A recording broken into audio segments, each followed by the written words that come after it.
Great to see you all, and great to see you introducing yourselves in the chat. My name is Likumbi Kapia, and I am the manager of the Landscape Livelihoods Initiative under tourism at Prospero.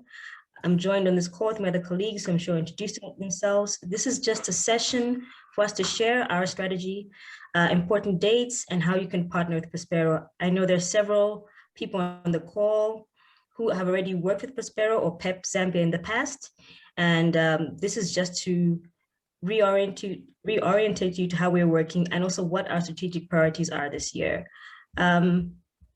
Before I go too far, I just want to hand over to Brian Ross. Brian, who is our sector lead. Cool. You said my name is Brian Ross. I'm the sector lead for our Prospero's tourism work, and I'm also kind of deputy CEO of Prospero as well. As she said, today is just kind of an opportunity for us to share with you what we've been thinking in terms of our strategy development for this year and kind of your 2021, 2022 timeframe.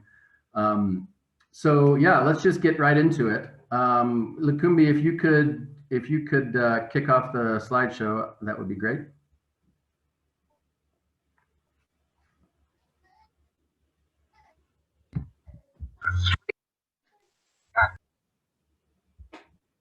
And sure.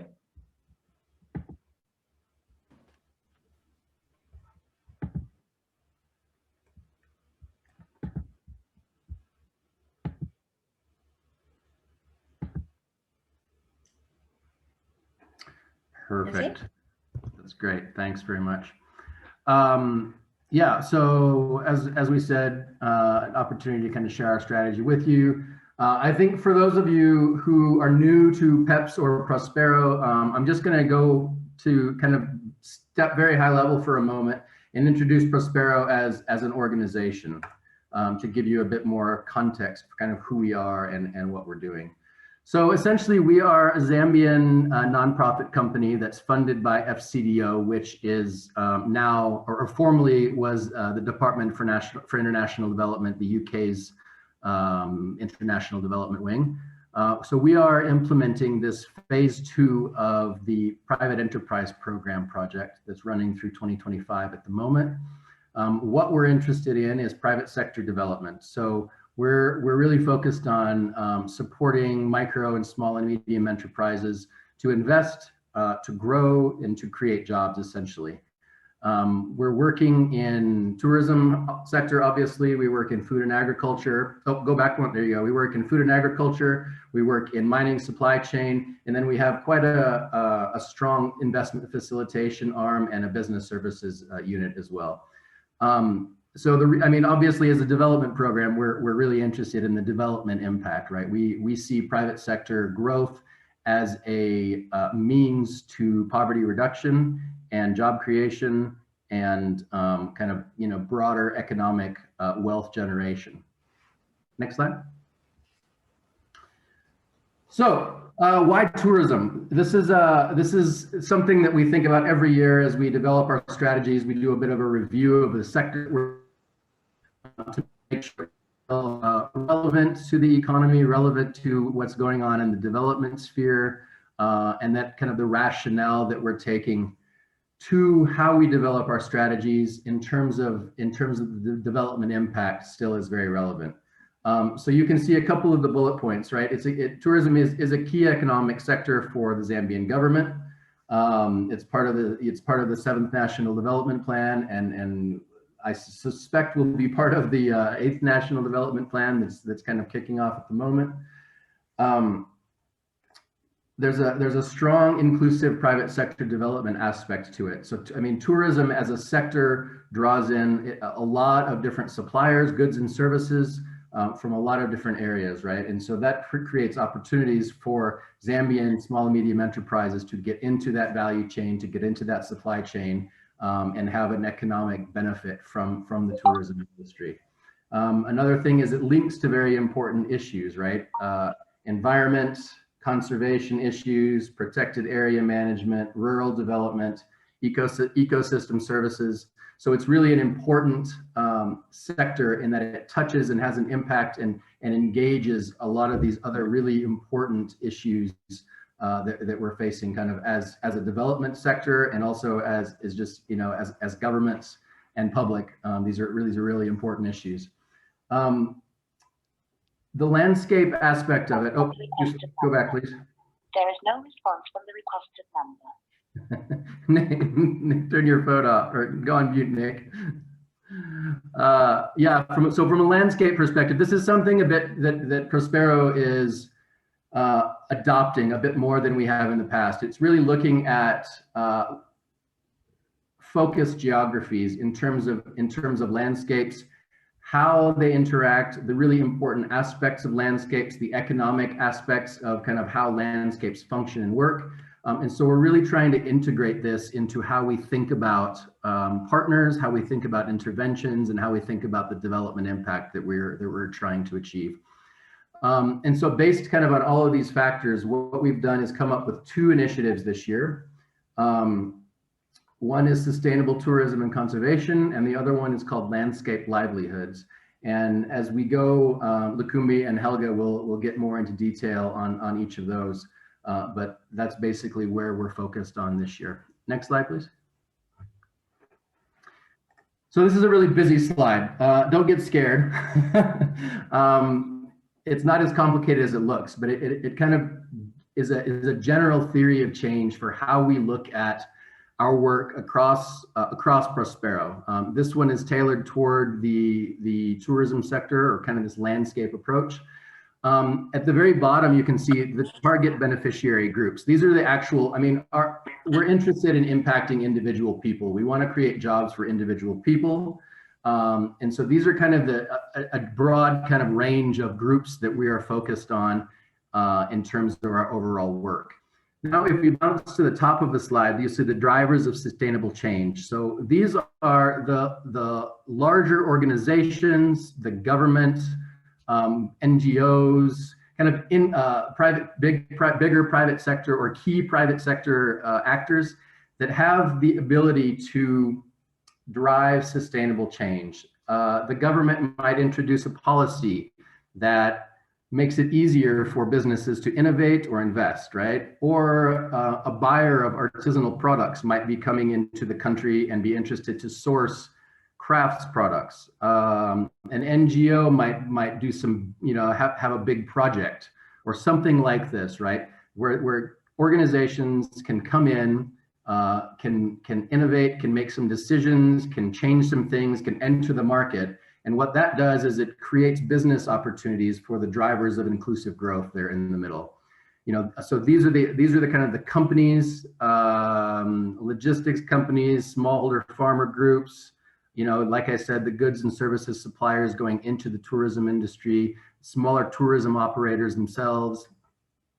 So, you know, as the drivers of sustainable change enter the market and make these kind of larger scale changes, drivers of inclusive growth can take a hold of those opportunities, can innovate, and that's what ultimately then creates, innovate and invest, and that's what ultimately creates job creation and kind of income opportunities for our target beneficiary groups.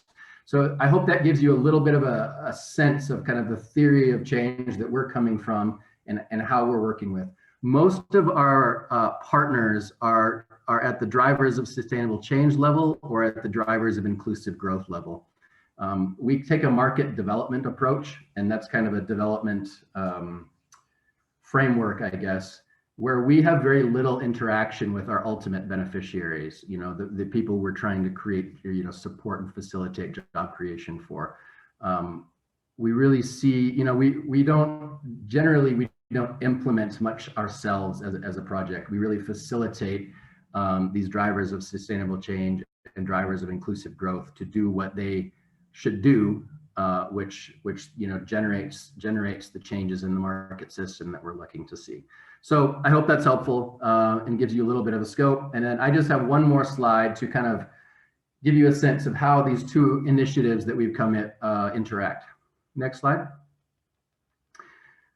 Okay, so this is kind of another slightly theoretical, but I think a helpful slide. If we focus on the bottom box there, the Sustainable Tourism and Conservation Initiative, there's two aspects of that. One is the public sector effectiveness, and so that's where the work with our work with the government falls in. We do a lot of work with the Ministry of Tourism. We do a lot of work with ZTA. We do a lot of work with DMPW as kind of our primary partners in the tourism space.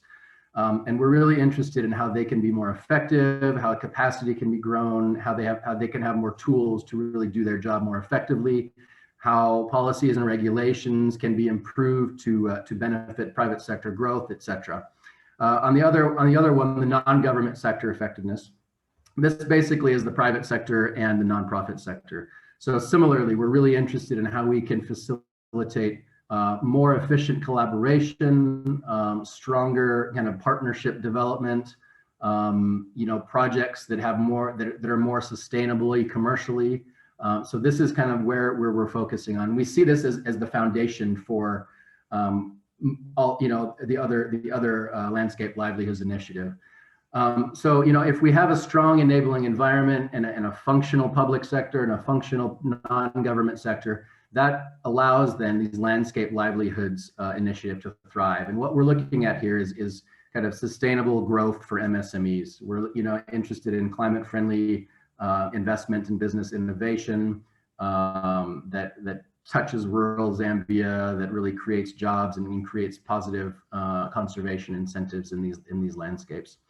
So so it's kind of like we're trying to build a system that kind of supports itself, right? If we really have a strong foundation that allows these landscape livelihoods investments to thrive, then ultimately it kind of continues to feed back into this this foundational kind of especially public sector that we're looking to improve and grow. So that's kind of just a bit of a theoretical look at the very high level. So what I'm going to do now is I'll pass to Helga, and she will go a bit more into detail on the sustainable tourism and conservation front. Helga, take over.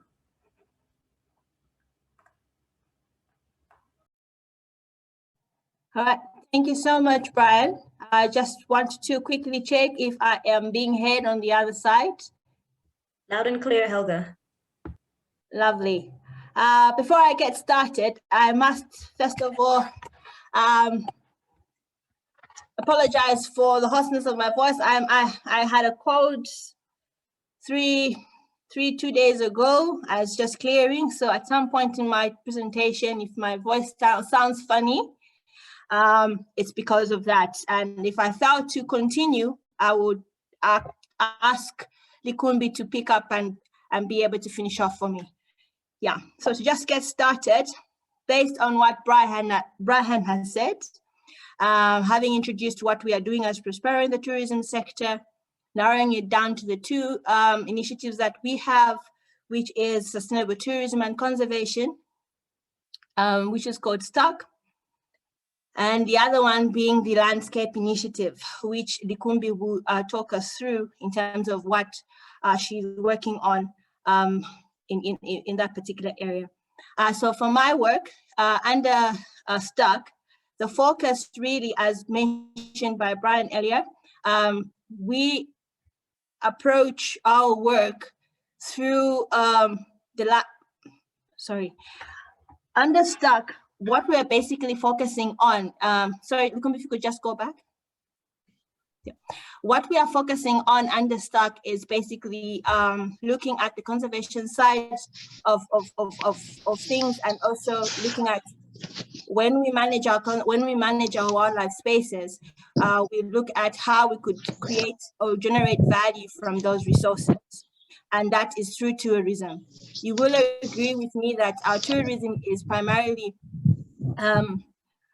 focused or driven by wildlife. Of course, there are other pillars that support tourism in Zambia, but the bulk of it is primarily premised on wildlife.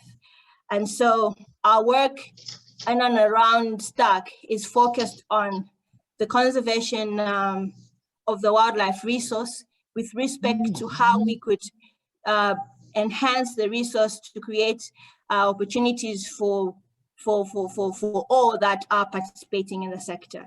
Likumbi, if you could go to Okay, so just to give more insight as to why we are working in this space, a couple of things have kind of influenced the decision for us to work in this space. Mainly, the first one being, we take cognizance of the fact that much of our tourism, as Ellie explained, is premised on natural assets. We've got our wild spaces, we've got our wildlife, we've got our heritage sites, we've got our cultural and living aspects of tourism. But focusing on the natural assets, we realize that this is what could give us a competitive edge if we were to harness this properly. Secondly, we recognize and appreciate the fact that the natural assets, the landscapes, do provide or have the potential to provide opportunity for the rural communities that live in these areas to be able to generate income, and in the end have meaningful livelihoods, or generate livelihoods from those natural assets. And so we are looking at that opportunity to be able to get into this space and provide the necessary conditions that could enable the creation or development of such of the rural communities for the community, the rural economies for communities living in those spaces.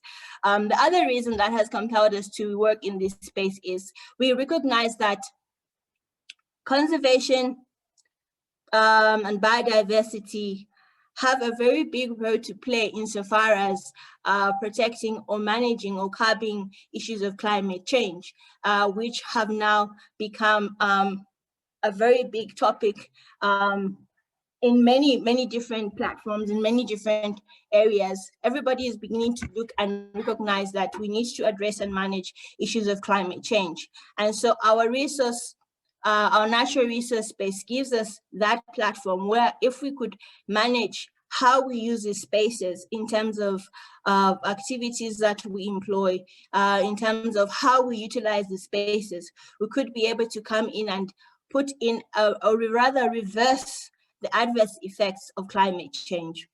The other reason why we're working in these spaces, we recognize that Zambia as a country has dedicated a very huge area or huge space of land to protected area estates. You all know that about 30% of Zambia's total landmass has been dedicated to preserve, or rather be a habitat for wildlife.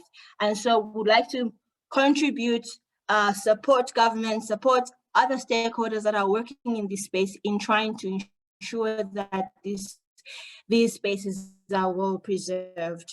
The other reason why we're working in this space is we have seen an opportunity where we could strengthen public and private sector engagement in the conservation space. Other than government, so many other actors have come on board looking to lend a hand and support government in trying to ensure that these spaces are well maintained and preserved. And so we would want to strengthen that collaboration that has now come about so that we could all achieve the end goal, and which is having a well-preserved and protected conservation space. If you could move to the next slide. Okay, so overall, we have developed, or rather defined what we want to do and how we're going to do it. So what is the initiative objective of STAC? So our initiative objective basically is to support the development of an enabling environment that promotes effective conservation models and facilitates greater financial, environmental, developmental returns through inclusive and climate-friendly commercialization of Zambia's natural assets. Next slide, please. We recognize that in order for us to achieve that goal, that vision that we have set out, we need to approach our work in a systematic fashion.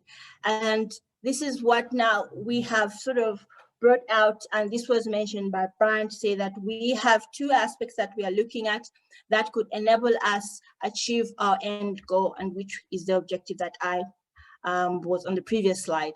So how we envision to achieve this end goal, we realize that when we look at the sector, the players in the sector, we could group them into two. And this is giving us the private sector group of stakeholders. And we also have a group of stakeholders that would fall in a category that you would find or call or refer to as private sector or non-government. And we would want to work with these two groups in order to ensure, or rather provide or improve the effectiveness to support that with the work that they are doing. And if we look at the first category of stakeholders who are falling under the public sector, how we are envisioning to improve the effectiveness, we recognize that government has for some time now opened up its doors to allow private sector to come on board and support them in the conservation of these of our natural resources. And this has given, or rather led to the creation or development of partnerships that allow for private sector to come on board. And we would like to see more of this. There are a few currently running, and we want to see more of private sector come into this space and support government in this area. The other thing is that with other stakeholders that are already supporting government in this space, would want to ensure that we improve the relationships that they have with government, be able to leverage off the work that they are doing so that we could be able to have greater impact insofar as trying to improve and increase the effectiveness of these spaces. The other issue that we would like to focus on is support capacity building and scenario planning for decision making. One of the things that has come about through the work that we have been doing for some time now, we've realized that in order for us to effectively address the challenges that are affecting the sector, the sector, we need to, one, be as inclusive as possible in the way we approach the work that we are doing. And also we need to take into account that we need to approach the work that we're doing with an open mindset, and hence this aspect, which is looking at scenario planning for decision making, basically entails a process or a situation where we look at different options available and look at what's workable insofar as from a resource point of view, insofar as from a capacity point of view, as well as ensuring that all concerns or all concerns of the various stakeholders involved are taken into account before a final decision is made. When we look at the other category of partners, or rather the area where we want to look to work in, which basically focuses on the non-government sector in trying to improve their effectiveness in the work that they are doing to support preserving our natural assets. We realize that in order to be able to achieve greater impact, we need to bring all the players and all the work that they are doing into one space and bring about a coordinated fashion in the way we do the work, and also allow for innovative approaches to be utilized as we go about doing the work we're doing. We would want to also bring a private sector and a community engagement focus to the conservation of our natural resources. Yes, for a very long time, the communities living near and around these spaces have been involved, but we need to be able to ensure that their level of involvement is always as effective in order for us to be able to achieve the end goal that we want. Inclusive climate change destination engagement, planning development with potential investors. We realize that we need to have this type of approach if we are to be effective with what we want to achieve. Next slide, please.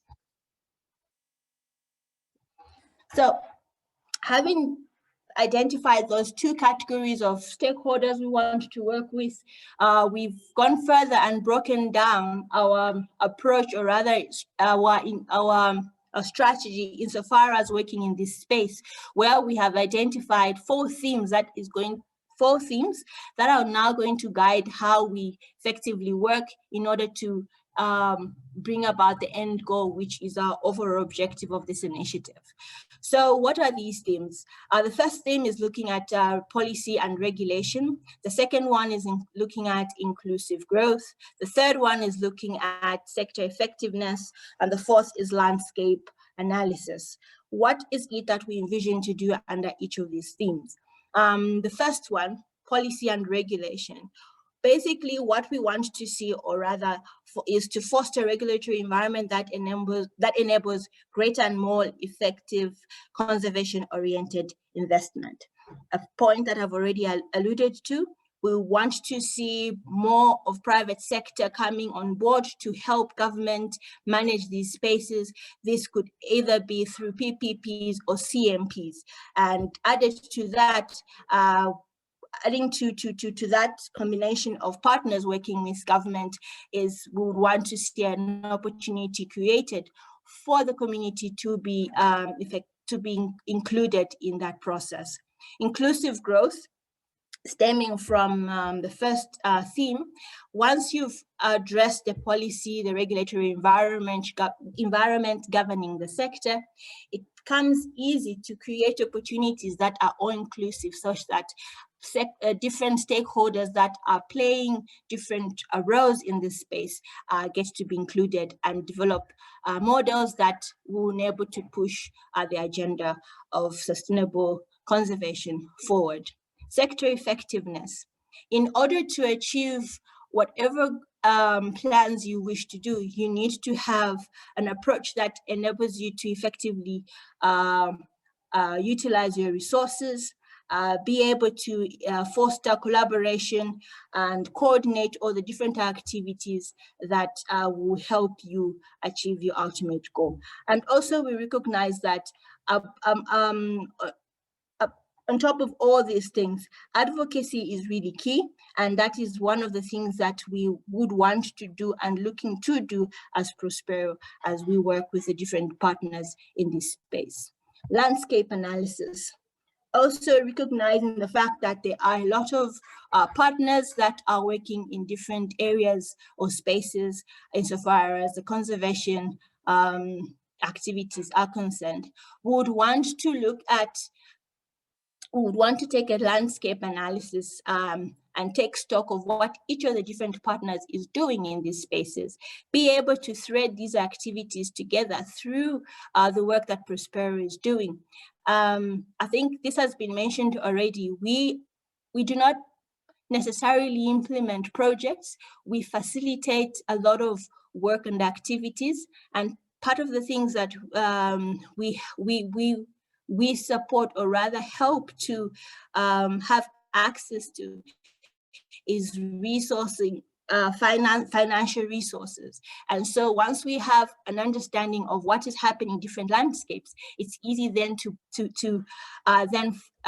be able to find resources or funding that will be able to come through and amplify the work, or rather scale up some of these projects so that greater impact is achieved. Next slide. All right, ladies and gentlemen, that marks the end of my presentation. I now hand over to Likumbi, who will run us through what she is doing under the Landscape Livelihood Initiative. Thanks, Helga, and thank you for all the people who have logged into this call. So I'm just going to talk about the second pillar in the tourism and hospitality sector, which is landscape livelihoods. This covers any commercial activities that are based in and around the natural, around the protected areas, or derive their resources, raw materials from these protected areas. Our key focus under landscape livelihoods. Oh, great! Just a moment. Go to the next slide. Is really commercializing these small-scale businesses in that derive their, like I said, their raw materials from these natural areas. The reason why we're working in this space, as you know, the bottom line for Prospero is, of course, inclusive growth and job creation. And this is a high growth sector for us. for job creation. There's a receptive policy environment, especially when we look at the export side for non-traditional exports and how there's already existing policy to grow this. There are, of course, community level benefits. This also includes promoting and scaling up alternative livelihoods in these areas that contributes to conservation in the STAC initiative. So, for example, in areas where the community may be engaging in harmful practices that harm the landscape, like, of course, cutting trees and for charcoal, or bad farming practices, by encouraging alternative businesses that promote conservation, community forest management, we can contribute to a stronger tourism sector. There's also an opportunity for scale, innovation, and sustainability, not just at a regional community level, but even when we look at an international perspective. And this is more, again, to that export facilitation side, and I'll get into that a little bit more. So then the objective of this initiative of the landscape livelihood is to unlock and facilitate sustainable wealth creation opportunities for SMEs or micro SMEs in and around these key landscapes that we're working in. We've got particular landscapes that we're working in for the next year, and I think we'll answer more about that in the question and answer section. And it's all about, as I mentioned, livelihood development. We really are taking a wider view about job creation and a more commercial and sustainable view. This is something that has to, for following the market systems approach, it really has to create its own steam to keep on going. So even if, and I hope that day doesn't come, there's no Prospero, these initiatives continue to run because they have a solid, sustainable and commercial basis to them.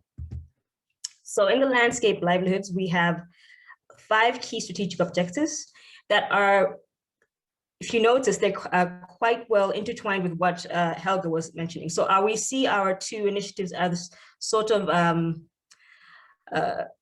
integrated and having positive spillover effects on each other. So whatever Helga does, whatever happens in the STAC initiative has got positive effects in the landscape livelihoods.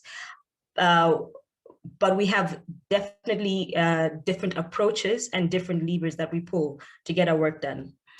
So we are fostering more inclusive tourism development and looking more at the community enterprise development, looking more at what is already what is already happening in those areas, what is the commercial activity, and how can we make sure that a lot of that benefit stays and is derived in those communities.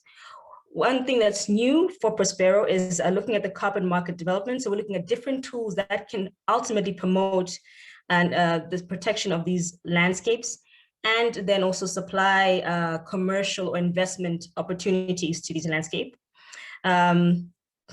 And that's, of course, alternative livelihood investment, which could be working with different partners who have the same idea of conserving these protected areas and encouraging commercialization, but again, using different tools like green bonds or whatever that might be. And then we have now supporting what we're calling, or we have changed our approach to supporting what we're calling natural asset commercialization. So that is looking at what are the assets in that area, whether it's nuts, even different farming techniques, or let's say a sisal plantation. How can we look at those natural assets and commercialize them in a way that feeds into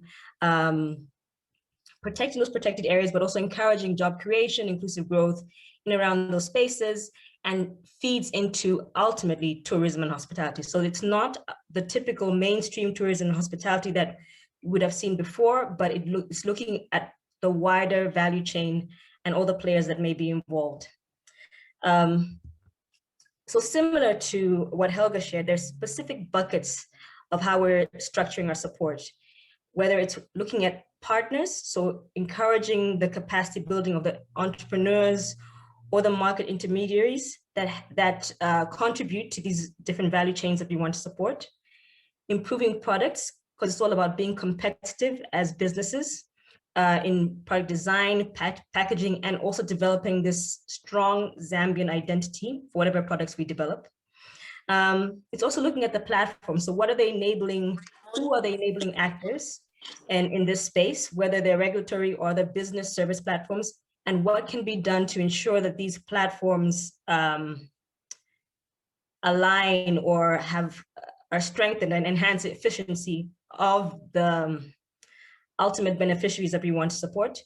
And of course, placement. I think the biggest thing in being competitive is increasing Zambia's overall, for the sector, visibility as an emerging market for quality and innovation in this space, right? So our outlook now is not just internal, what's happening in Zambia, but how we placed in the region internationally, because we'd like to see a few years down the line that we are a top tier option for not only as destination, but as a market for artisanal and natural products or other tourism related products in the world. So our plan partners, and I think we've sort of touched on them here and there, is of course government agencies, conservation NGOs and development agencies, as well as investors, both local, international, and business management organizations. Now on the key activities, before I get into the key activities, Brian, did you want to add anything at this point?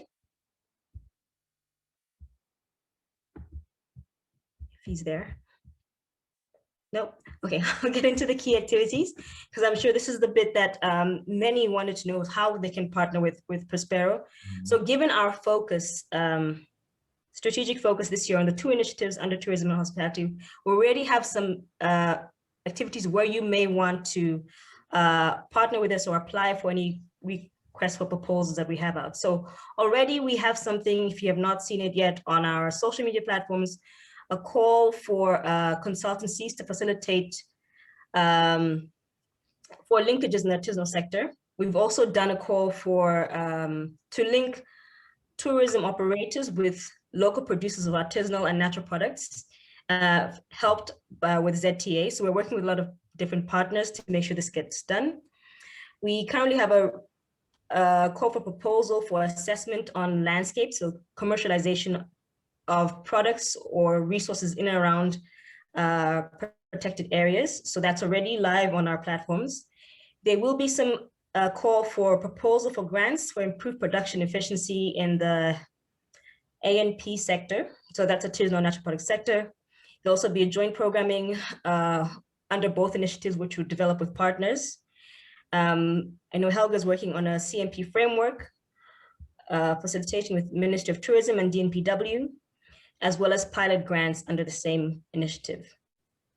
There'll be grants for commercialization support to NGOs, again, in July-August period, and also assessment of tourism barriers for increased effectiveness. This would be a consultancy,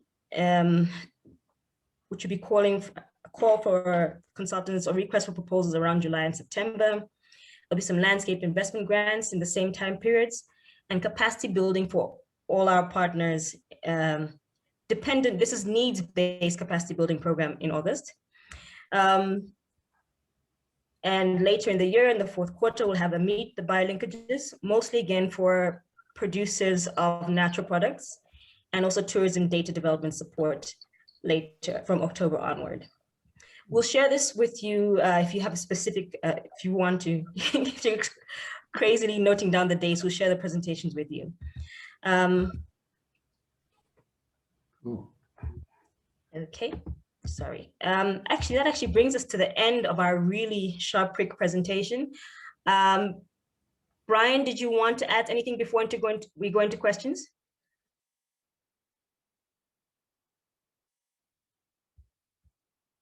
I've lost Brian, maybe. I'm here. Oh. No, I don't have anything really to add. I mean, that was just the really quick high level structure of what we're looking at as Prospero in our sector. Outline or kind of finished up with those activities, which I think is probably of most interest to many people. So yeah, I think I'm happy to open up for questions if anyone has anything to ask. Let's do that chat.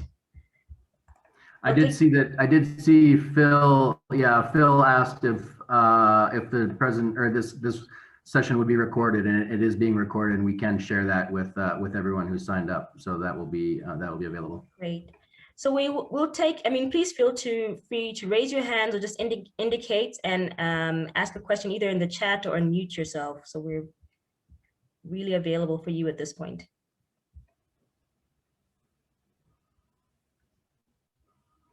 Oh, wow, all is clear.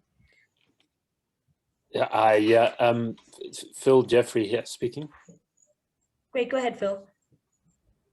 Hi, thank you for the presentation. Lovely to see you all, and an old colleague from the MPW in Helga there, so thanks very much.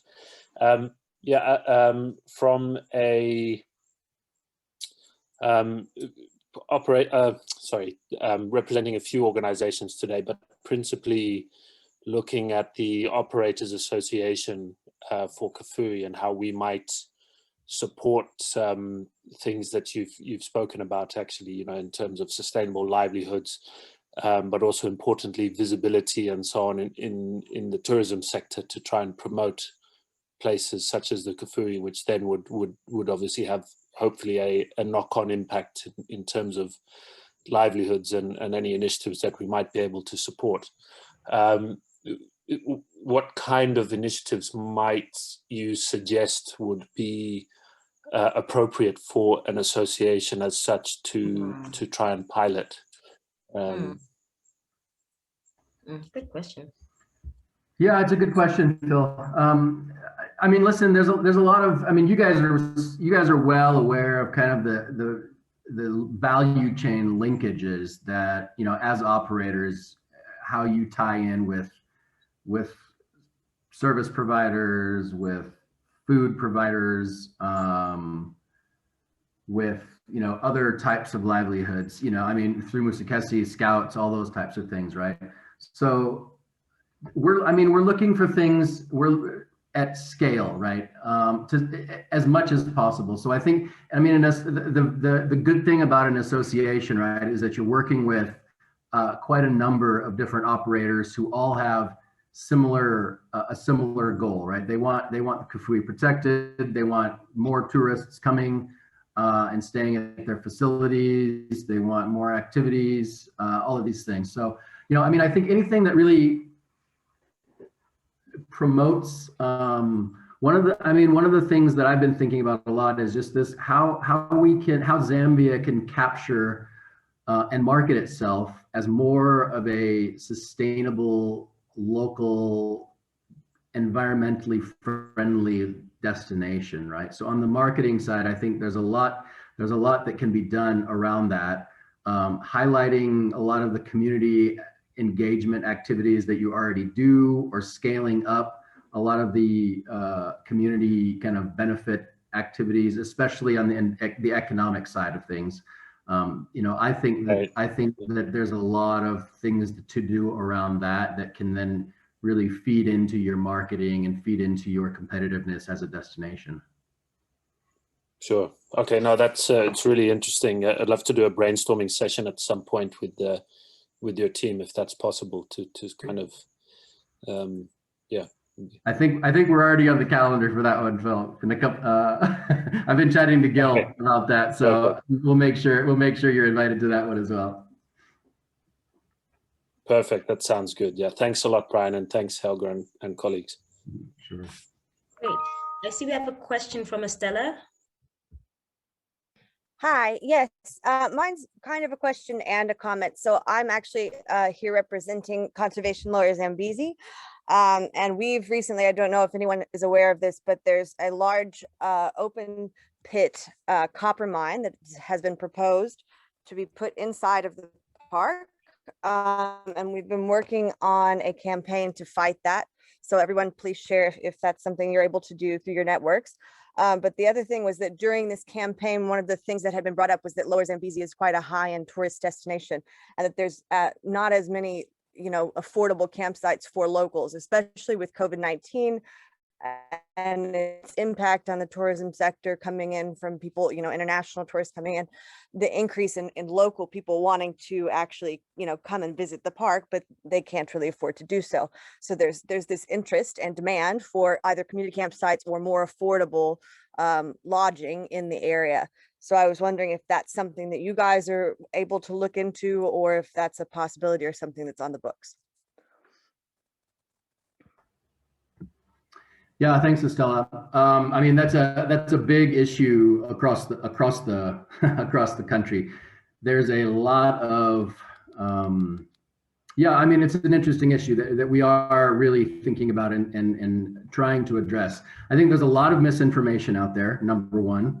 I think part of the reason why Zambia and particular destinations in Zambia have a reputation as being quite exclusive and quite luxury is simply because those camps are traditionally have much stronger marketing budgets, right? So their name gets out, that's what people see, and that's kind of the reputation that gets developed. I mean, right now, I know that there are a lot of really good resident rates and citizen rates out there at the moment. Everyone is scrambling for business in the tourism industry, as you well know. And so one of the things that, and this is kind of a much bigger answer to your immediate question, but I'll get to that. One of the things that we're doing kind of on the sidelines as Prospero is I'm trying to develop a few case studies. I'm chatting to a couple of operators who I know who are very well run in terms of their finances and very compliant in terms of kind of government regulations and taxes, et cetera, et cetera. I'm developing a couple of case studies to try to combat this, some of these misperceptions a little bit, just to kind of give people more perspective and more information on what it costs to run tourism operations here. It's not cheap, right? Between government taxes, between what needs to be imported, between fuel prices, all of these types of things really do add up, and very few tourism operators, are raking it in, as it were. So that's one thing I'm trying to do, is just, and if anyone's interested in chatting to me about that, I would be interested to chat. If your business is willing to be a bit of a case study, I'd be interested to chat about that, because we need to get this out, right? The other thing is that there are a lot of opportunities for domestic tourism that are not overly expensive. Obviously,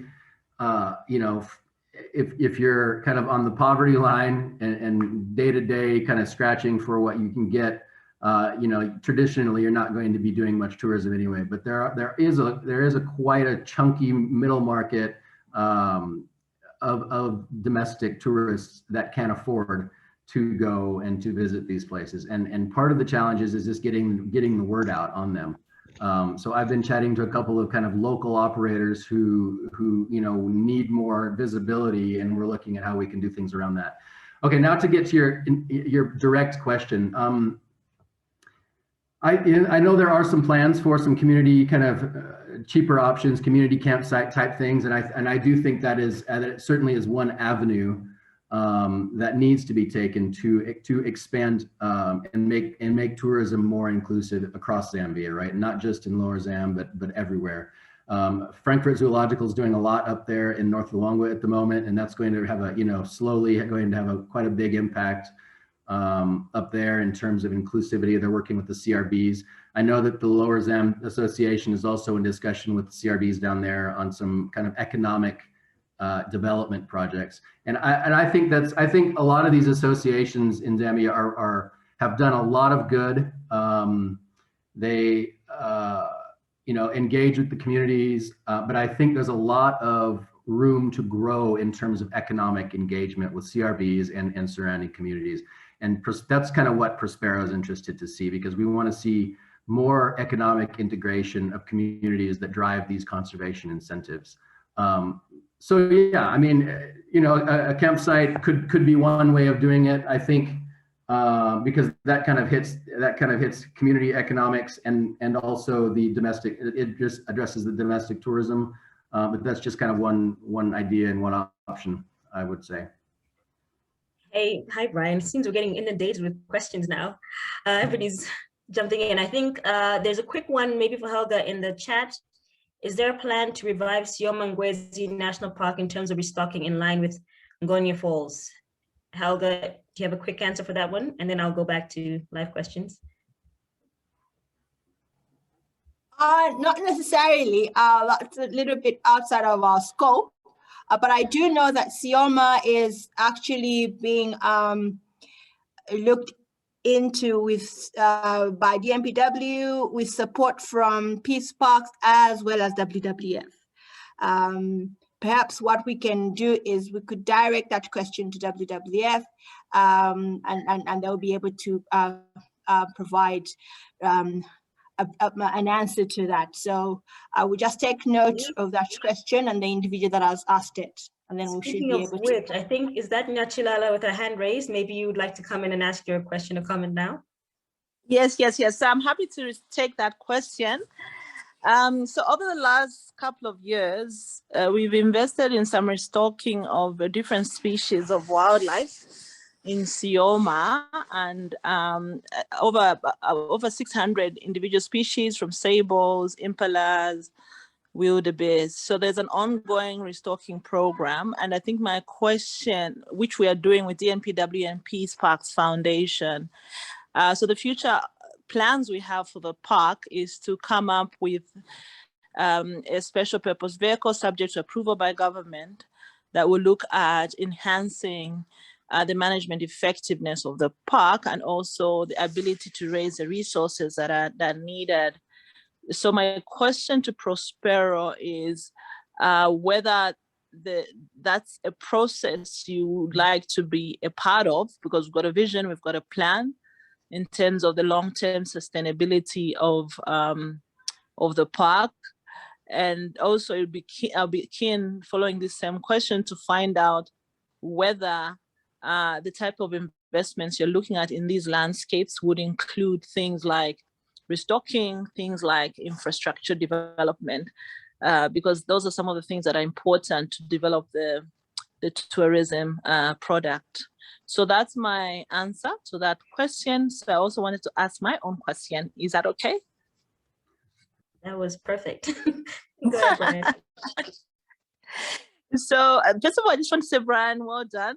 This strategy is really like strategic. It touches on all the different points: policy, regulation, private sector, community. On your landscape investment activities, maybe you can share a little bit more beyond the analysis, how you're thinking about bringing together the different actors to deliver or to contribute to one vision, and maybe have these joined up impacts that you are talking about.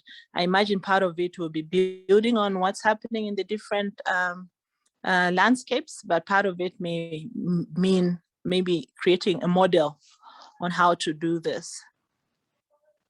So what are your sort of plans around how the landscape investment activities you've talked about could be coordinated?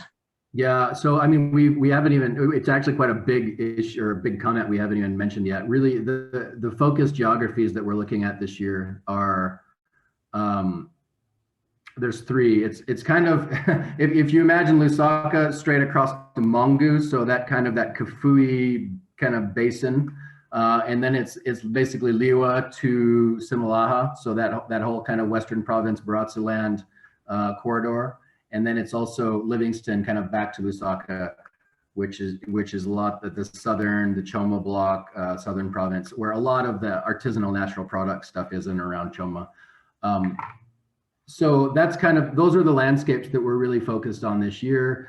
I mean, I'm sure everyone's pretty aware that FCDO funding has been cut pretty substantially. So we don't have kind of the funding this year that we've had in previous years. So we're really trying to be strategic.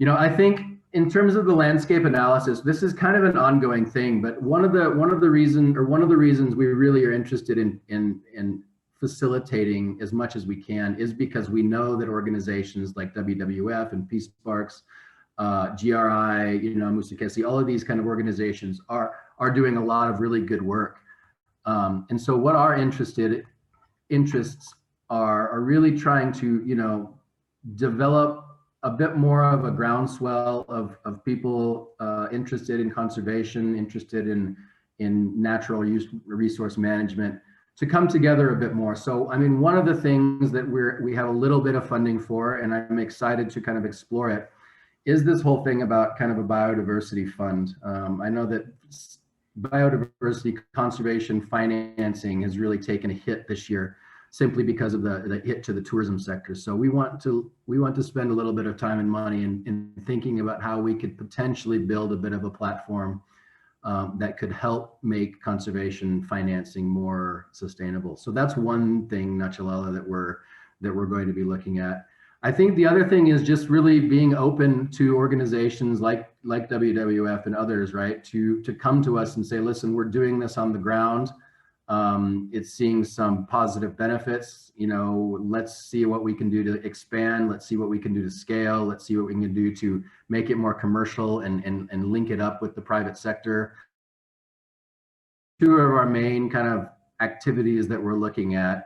And then we're also interested just to hear more and wider, right? I mean, we know that there are businesses out there that we don't know what they're doing and how they're doing it. I think there's some interesting opportunities that could come from that.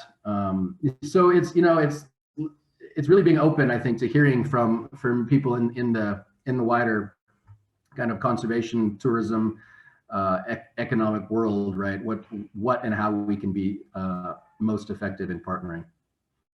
I hope that's helpful. Very, very. We can pick it up in our bilaterals. Yeah. Cool. Thank you. I'm cognizant that there's at least two other people with their hands raised. I see Solister and Paula. Maybe we can take both your questions briefly and then answer them so we don't run out of time. Okay, thank you very much. This is Solister. I must first of all congratulate you for the well articulated presentations, Brian and team. At least it gives some hope to the industry to see that there's slight different approach from the usual approaches we have seen in the past regarding these kind of projects. Brian also addressed I think somehow touched the two issues I wanted to discuss, and also the last presentation by the lady, I think I can't remember the name exactly. They spoke about the reducing the barriers into tourism business, and also I think the presentations touched on the tourism data. I think in my view, the reducing of the barriers should be really a priority, because that is where we have, I think, the biggest challenges, which is preventing many SMMEs in tourism, or many people not to enter or to start tourism businesses. So if you could possibly give that a priority. My question now to the team is are you also looking at helping new entrants into the tourism business, the local new entrants who just intend to enter into tourism business? Is there a window where you can assist such people? I thank you. Hey, Solister, good to hear your voice. Listen, you asked some good questions. You asked a couple of good questions, right? And I think just on the kind of engagement with ZTA and ministry, I think we're continuing to have some discussions. Obviously, like the political cycle and the elections and Parliament being disbanded at the moment, kind of put to some extent some pause on that, and so we've planning for that a little bit later in the year, just to kind of let things settle back into normal mode. So that's that. Listen, Prospero has traditionally not worked with early startups. And we have, for some good reasons. We traditionally, it's quite a lot more risky. Traditionally, they often have less kind of resources to contribute to their own projects, and we traditionally work on kind of a co-financing mechanism rather than a pure grant. But I will say that we have some new kind of methodologies this year. One, we're looking at some what we're calling a returnable grant. which is essentially, it is grant funding, but it's used more like a loan. So we're hoping that with some of the partnerships that we can develop, we'll be able to actually recoup those costs at some time in the future. And a lot of that is dependent on the business model itself, right? So there'll be quite a lot of flexibility around that. But I think that might be one area that could be a bit more accessible to startups that have really strong ideas, really strong business models, and a really strong manager or founder.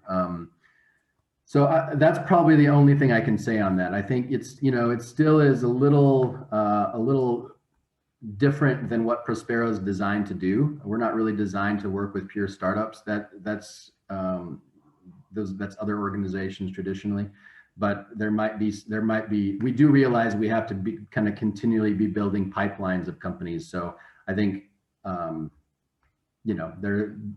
we'll always take a look and we'll always have a chat. I guess that's what I would say about that. Okay, thank you, Brian.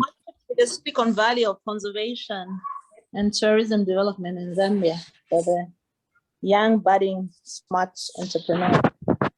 Yeah, we've worked with a couple of them already, which kind of actually goes a little bit against what I just said. We have worked with a couple of the new ones that are kind of come on in the last 6 to 8 months, and they actually have been quite successful thus far. So, like I say, we'll always look at the model and the person and the business itself and see if there's a way that we can kind of support within the limited resources. But Nachalala, there's tons of opportunity for startups. So I'm excited to continue to push this and encourage entrepreneurs to get into the sector. Yeah, thanks, Brian. I'll just pop something in the chat, but you could see it on our websites. Our publications really base a lot of our support on consultancies or research that we've already worked on. So when we identify, if there's a vibrant young startup, like Brian said, that is working on a solution to some of those challenges that are in some of the publications I've put in the chat, there's already, and I don't want to call anybody out, I've seen them on the call, there's already a couple who have already worked on some really great solutions, and you can probably find them on our social media pages when we profile them. Paula, I know we're running out of time, but maybe we'll add another 5 or 10 minutes to take questions. Paula, maybe I'll take your question.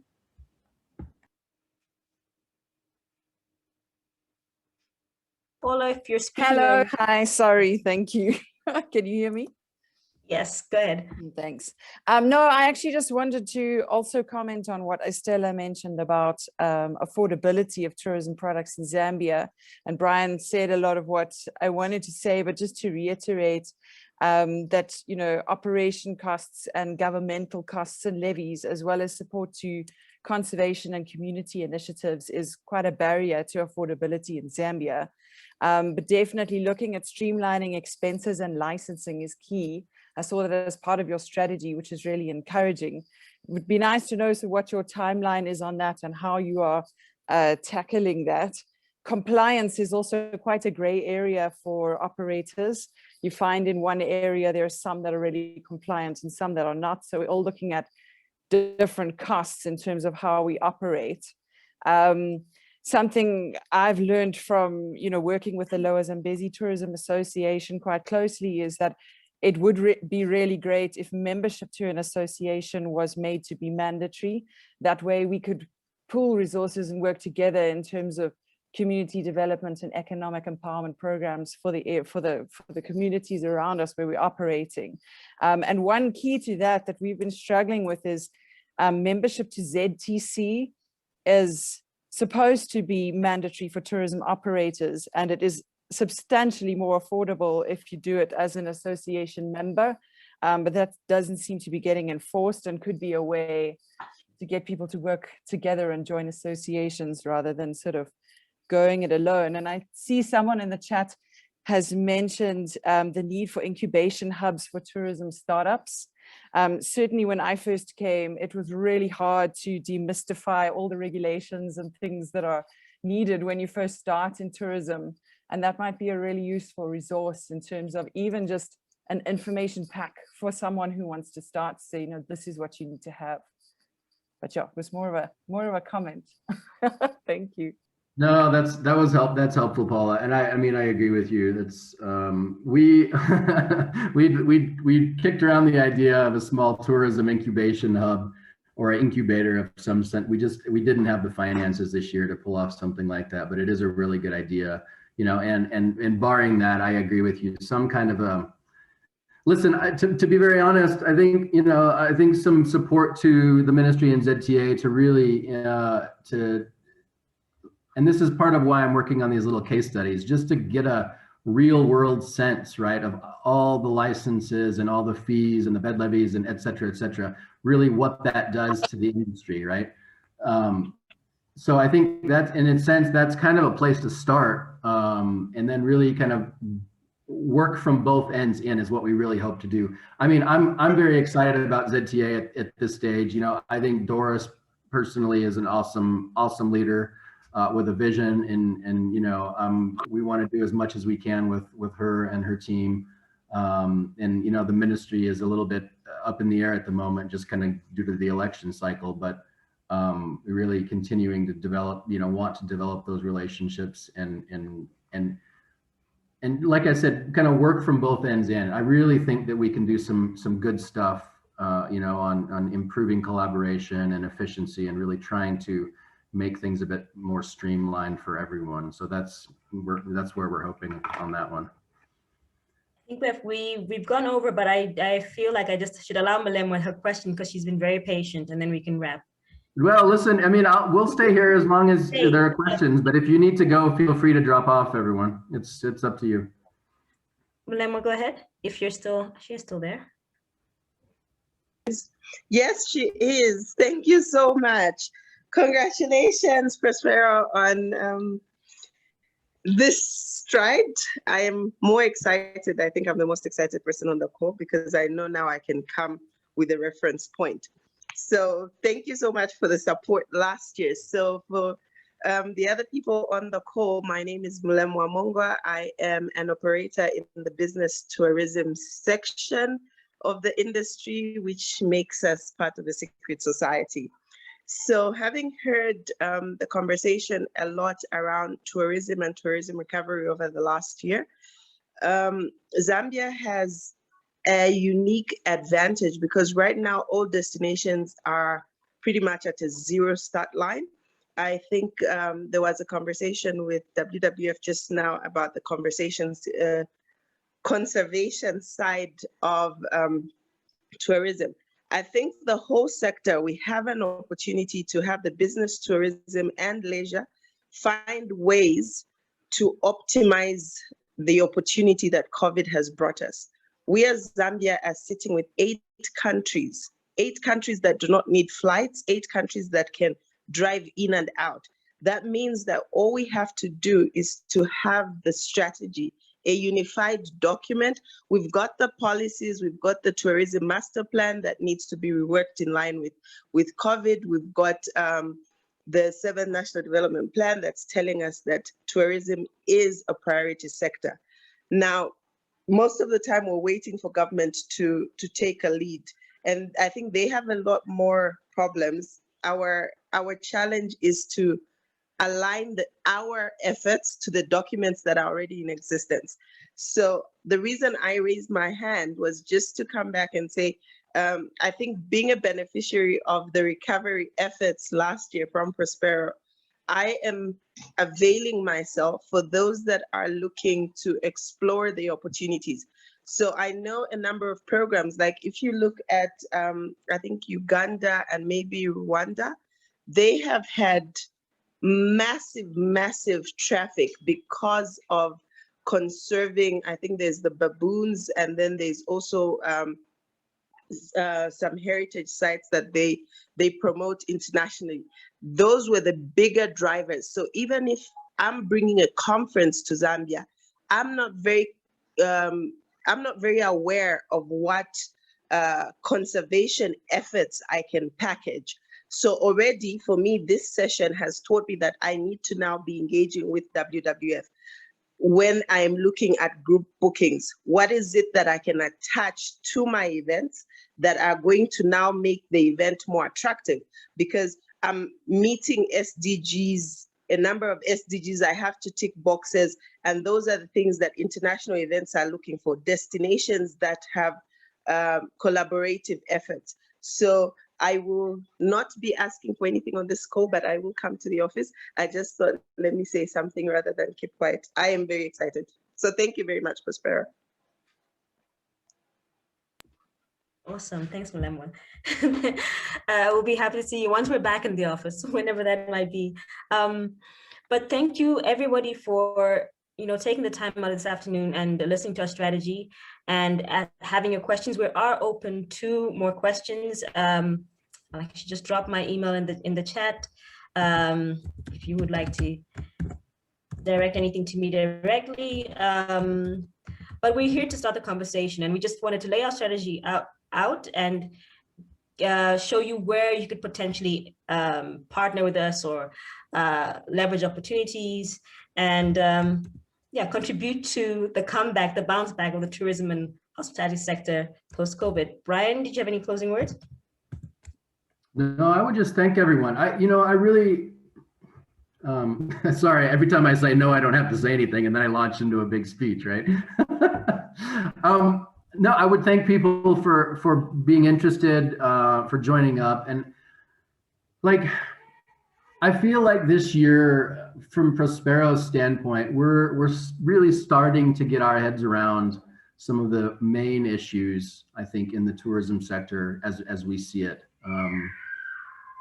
And I think we still have some way to go really in kind of sharpening and focusing.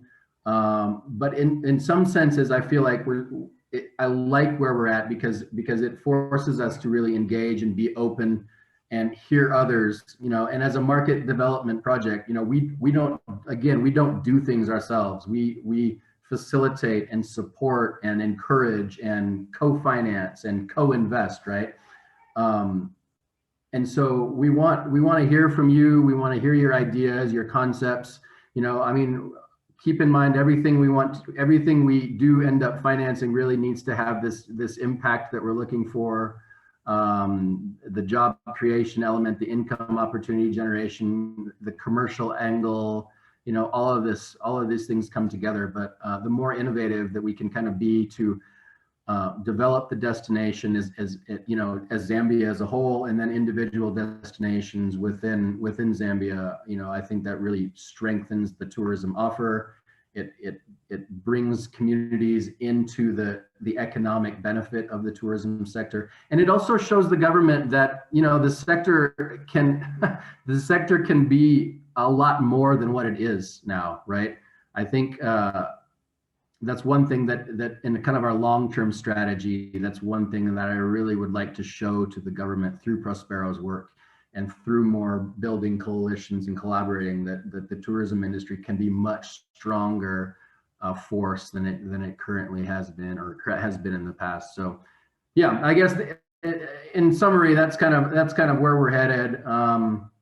So really, feel free to reach out to us and engage with us, and hopefully, and keep an eye on our social media and our kind of comms outlets for these various calls for proposals and calls for concepts and things that will be coming out over the next, they're coming out and will be coming out over the next several months. So we look forward to continuing to engage around that. Awesome. Once again, thank you, everybody. Have a great rest of your day and long weekend that's coming up. Bye, everyone. Thank you, everyone.